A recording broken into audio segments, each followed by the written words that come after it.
Welcome to Conversations Live. For more than a decade, we've brought you the best in books, entertainment, celebrity interviews, and current events. When the movers and shakers of the world have something to say to you, they say it to us first. Here's your host, Cyrus Webb. Welcome back, everyone, to Conversations Live. I'm your host, Cyrus Webb. Glad you all could join us once again. But for a radio audience tuning in at WYAD 94.1 FM and WYADonline.com here in Mississippi, we're glad you all could be with us. Also, tuning in worldwide, thanks to our friends at iHeartRadio and Amazon Music. We're glad you all could be with us as well. Well, as we're kicking off the month of March, March is recognized for a lot of things, including National Colorectal Cancer Awareness Month. And this is such an important topic that we're covering today in our News You Can Use segment because it's an estimated 153,000 people in the U.S. will be diagnosed with colorectal cancer this year, and an estimated 52,000 will die, making this disease the second leading cause of cancer deaths. And Black Americans have the highest mortality rate and second highest incidence rate of colorectal cancer in the U.S., and in fact, Black Americans are both 35% more likely to die from colorectal cancer and 20% more likely to develop it than non-Hispanic whites. We're here to talk to us about the importance of this topic and also where you all can go for more information and help. We're excited to welcome Dr. Cedrek McFadden to our program today, as well as Karen Woomer. Karen is a colorectal cancer patient who's sharing her story with the world and really, I think, encouraging others to make sure they're getting those screenings. Thanks to the two of you for the time today. Really appreciate you stopping by. Thanks for having us, Cyrus. Thanks for having us. Yeah, this is a really important topic, and Dr. McFadden, if you don't mind, I'll start with you. Why should people take colorectal cancer screening and prevention so seriously?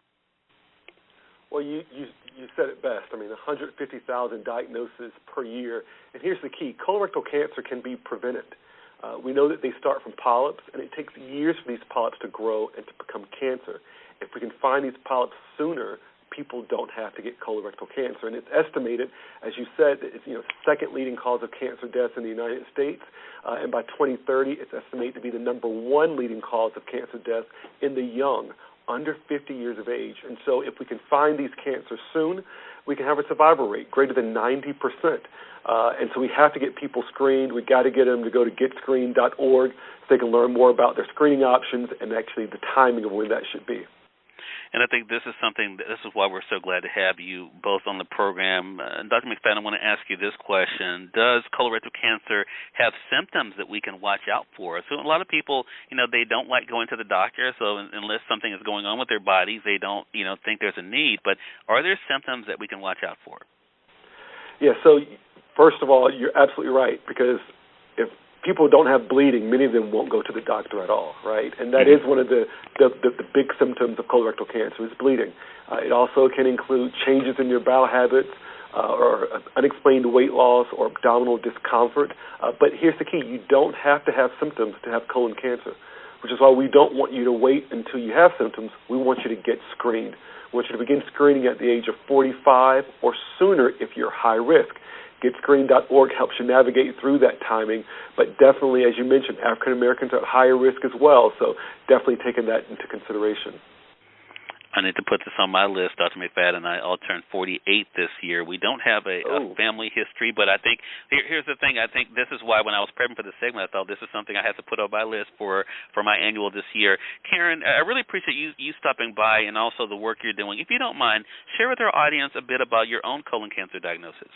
Thanks, Cyrus. When I was the recommended age for screening, my primary care physician did recommend a colonoscopy. I have no family history, and I had no symptoms, as Dr. McFadden mentioned. So I actually put it off for a year, and I was shocked when I finally did have my colonoscopy that they discovered there were polyps that were cancerous. And so once I got over the kind of the shock and awe of my colon cancer diagnosis, I decided to go very public about my diagnosis, about my treatment, but most importantly, to encourage everyone within my community, within my network, to get screened. Most of the people that I talk to regularly on social media are in the same age category as me, and so if I could have colon cancer, anyone could have colon cancer. I've also started partnering with the Colorectal Cancer Alliance, and that's why we're here today to encourage your audience to go to getscreen.org for more information on appropriate screening based on age and risk factors. We're really glad that you have been able to share that. A lot of times, Karen, as you know, people are very private about these matters that they're going through. But you've also been able to see the result of your sharing your story. How many people, if you don't mind sharing with us, have you been able to influence to get screened? Yeah, almost 100 during my 4 months of treatment, and I hope to influence many, many more, hence why I'm doing what I'm doing today. Colorectal cancer is highly preventable, and screening is the key to that. There's so many great resources out there.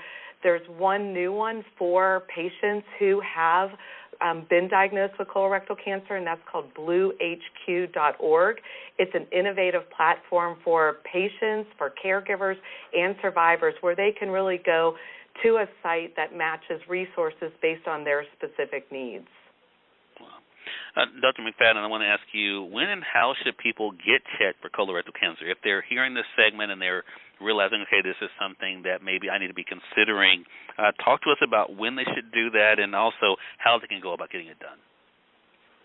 So you should begin screening at the age of 45. It used to be 50 a few years ago. It changed as we noticed more younger people under 50 being diagnosed with cancer and advanced colon cancer. So you should begin screening at the age of 45. If you have a family history of colorectal cancer, that may need to be done sooner. So if your mom was 40 when she was diagnosed, you may need to begin screening at the age of 30. So that's why it's important going to getscreened.org to getting that specifics about your individual situation. Now, as far as how you and what you should do to get screened, there are several different ways and alternatives. Most people think of the colonoscopy. That's the fun one. But there are other options that can be accessible to you depending on where you are and your other medical and personal profile. So getscreened.org walks you through that and helps you choose the right test and when it should be done. Dr. McFadden, to the point that Karen was making, and I think this is an important thing too, a lot of times she was talking about family and friends. What kind of support is out there, Dr. McFadden, for patients and caregivers to help them as they're navigating their diagnosis as well as their cancer diagnosis and journey? Yeah, I think when many people hear the C word, as people will say, it can be quite devastating to the patient, their family, and their friends. I think the Colorectal Cancer's website, bluehq.org, is a tremendous resource to help patients connect with not only research but also their treatment options. There's connections for family members as well that's going to be supporting them.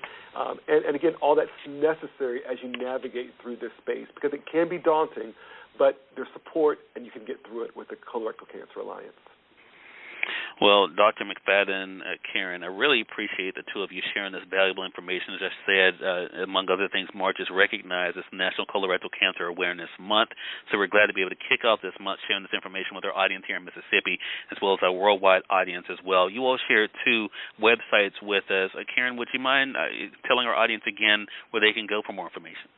Yes, I encourage your audience to go to getscreened.org. And that's where they can do a quick survey and figure out the best screening options for them based on their risk factors. And then if they are diagnosed with colon cancer, go to bluehq.org. All right, and we'll make sure that we link both of those up on our Facebook page as well as in the notes for the podcast. Again, thanks to the two of you for the time and the information. Really appreciate it, and looking forward to speaking with the two of you again. Oh, thanks, Cyrus. More than welcome, and we thank your audience for tuning in to another great segment of Conversations Live. Until next time, I'm your host, Cyrus Webb, saying as always, enjoy your day, enjoy your life, enjoy your world. Thank you all for choosing Conversations Live. Let's go make today amazing. Take care.